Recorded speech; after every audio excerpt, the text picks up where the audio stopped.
अस्सलाम वालेकुम रहमतुल्लाहि व बरकातहू। जय श्री राम, भारत माता की जय। जगत जननी माता जगदम्बा माँ पार्वती, इनकी सवारी सिंह है। और माता जगत जननी जगदम्बा माँ पार्वती का एक नाम मीनाक्षी भी है। तो मीनाक्षी की राशि जो होती है ना, वो सिंह होती है। तो इन पंक्तियों के साथ आज का मैं कार्यक्रम शुभारंभ करूंगा।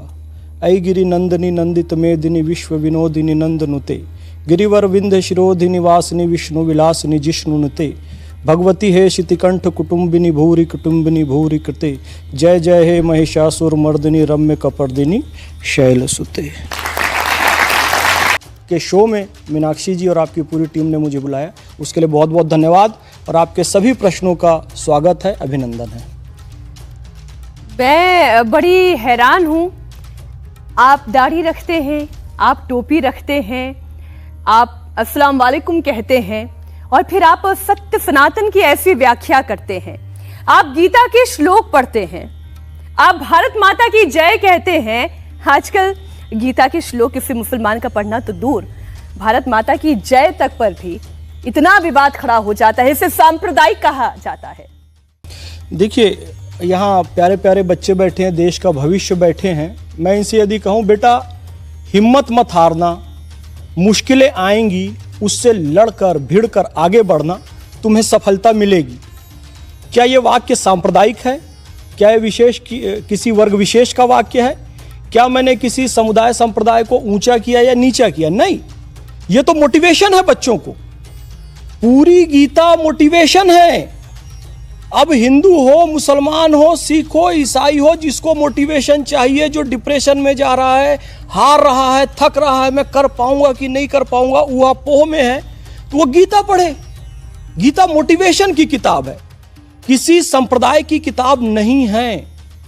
मैं स्पष्ट कहना चाहूंगा, भारत माता की जय से आपत्ति है। भारत माता की जय क्या है? मादरे वतन हिंदुस्तान जिंदाबाद, फारसी उर्दू में, संस्कृत में वंदे मातरम, इंग्लिश में love and salute to mother India और हिंदी में भारत माता की जय, यानी अपने वतन से मोहब्बत का इजहार करना, अपनी मातृभूमि से प्रेम का इजहार करना। अब कई सांप्रदायिक लोगों को और कट्टरपंथी, जो खास तौर से मुसलमानों को वर्गलाने वाले राजनीतिक दल हैं, उनको आपत्ति इससे होती है कि भाई ये इस्लाम का अंग नहीं है।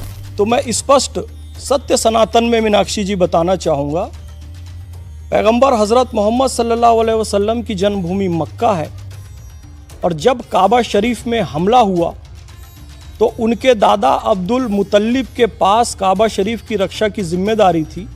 काबा शरीफ पे जब हमला हुआ तो काबा की रक्षा के लिए पहला पत्थर उठाने वाले पैगंबर हज़रत मोहम्मद सल्लल्लाहु अलैहि वसल्लम थे कि मेरे देश पर कोई हमला नहीं कर सकता, मेरी जन्मभूमि पर कोई हमला करेगा तो उसका सिर फोड़ दूंगा।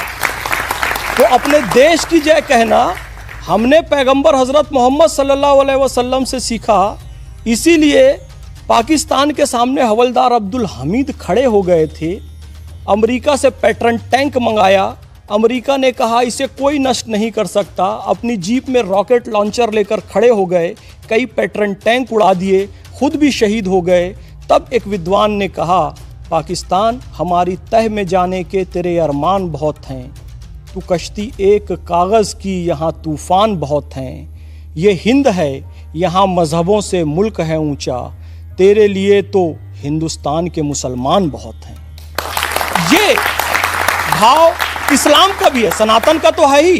क्योंकि जब लक्ष्मण ने कहा भैया लंका जीत लिए हैं, सोने की लंका है, थोड़ा आनंद लेते हैं, यानी एंजॉय करते हैं, रुकते हैं, तो राम जी ने क्या कहा, अपि स्वर्णमयी लंका नमे लक्ष्मण रोचते, जननी जन्मभूमिश्च स्वर्गादपि गरीयसी। हे लक्ष्मण, यद्यपि लंका सोने की है किंतु मातृभूमि से बहुत दूर हूं और बहुत दिन से दूर हूं। अब ये सोने की लंका मुझे भाती नहीं है। जितनी जल्दी हो सके अपनी मातृभूमि में जाऊंगा, क्योंकि जननी और जन्मभूमि स्वर्ग से भी महान है। ये राम जी ने कहा, वाल्मीकि रामायण का ये श्लोक है।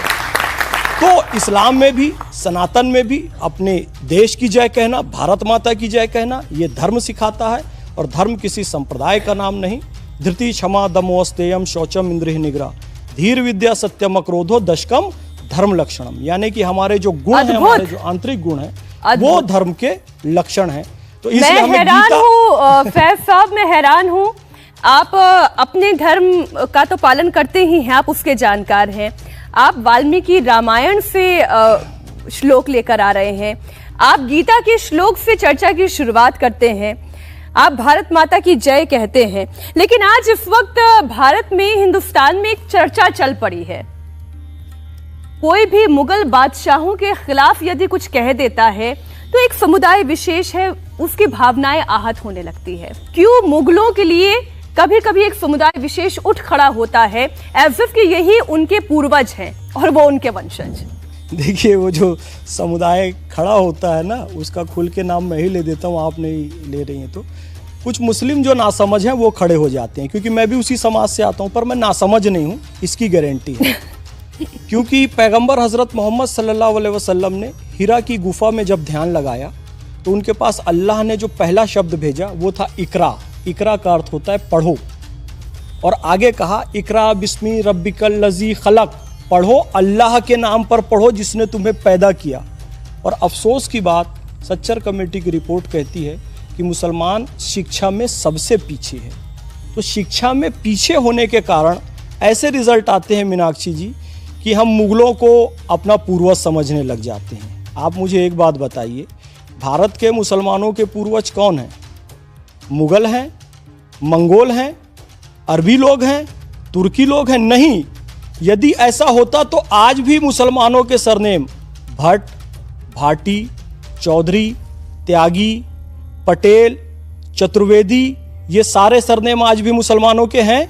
आपके पटेल मित्र हैं, आपके चौहान मित्र हैं। इससे पता, यहां तक कि मुनव्वर राणा सरनेम क्या सऊदी अरब का है।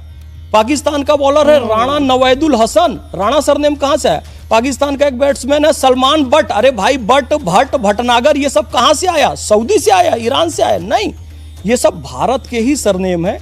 तो आज हम पूजा पद्धति से जरूर अलग हो सकते हैं, भारतीय संविधान उसकी इजाजत भी देता है। जी, आप मंदिर जाओ, आप मस्जिद जाओ, आप चर्च जाओ, लेकिन इस सत्य को स्वीकार कर लेना चाहिए कि हम सबके पूर्वज सनातनी थे। इस बात पे कोई दो मत नहीं है। मुगल हमारे पूर्वज नहीं हैं। आपका इस जवाब के आने के साथ साथ मुझे लग रहा है कि फतवा नहीं जारी हो जाता है आपके खिलाफ। देखिए, कुरान शरीफ में एक बात है, वतुइज़्ज़ु मन तशा वतुज़िल्लु मन तशा बेअदिकल खैर इन्नका अला कुल्ले शैइन कदीर। इज्जत और जिल्लत देना अल्लाह के हाथ में है। अल्लाह ने मुझे इज्जत बख्शी है, तब यहाँ पर इतने बड़े मंच पर बैठा हुआ हूँ। कोई मुझे जिल्लत नहीं दे सकता जब तक अल्लाह नहीं चाहेगा। अब आपने ये कहा कि हमारे पूर्वज, यानी मैं सनातनी धर्म से आ रही हूँ, हिंदू हूँ, मेरे पूर्वज और आपके पूर्वज जो मुस्लिम धर्म को मान रहे हैं, मुसलमान हैं, उन सब के पूर्वज एक हैं जो हिंदुस्तान के हैं। ठीक, तो फिर ये मुगल कौन है? देखिए, मुगल शब्द आया है मंगोल से। ये मुगल कहाँ से आए? तो जब मंगोलों की सेना, जो कि मुस्लिम नहीं थे, चंगेज खान हलाकू मुस्लिम नहीं था, जब ये चंगेज खान हलाकू इनकी सेना निकली और पूरे विश्व विजय करने की नीयत से निकली, तो उज़्बेकिस्तान भी पहुंची। और उज़्बेकिस्तान में वहाँ की महिलाओं के साथ उन्होंने अनाचार किया, अत्याचार किया, बहुत सारी महिलाओं को अपने संग में रखा। उसके परिणाम स्वरूप जो संतानें हुई, उसी में से एक संतान थी बाबर, और उसी उज़्बेकिस्तान के फरगना से बाबर भारत आया था। यानी कि ये मुगल, इनके पूर्वज कौन हैं? मंगोल हैं।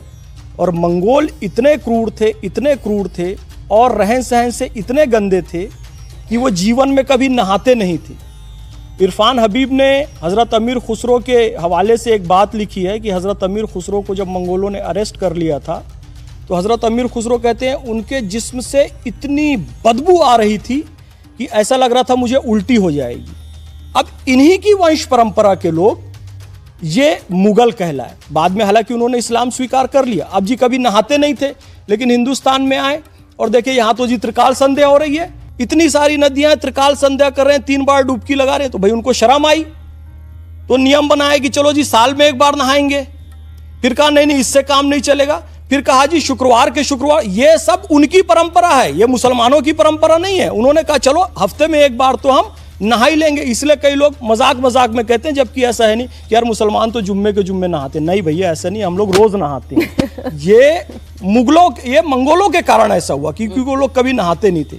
लेकिन इस देश का मुसलमान सनातनियों की ही औलाद है, हमारे पूर्वज सनातनी हैं, हिंदू हैं। तो इस सच्चाई को हमें समझना चाहिए। एक सच्चा सनातनी होने के नाते वीडियो को ज़्यादा से ज़्यादा लोगों के साथ शेयर करो और चैनल को सब्सक्राइब कर लो दोस्त।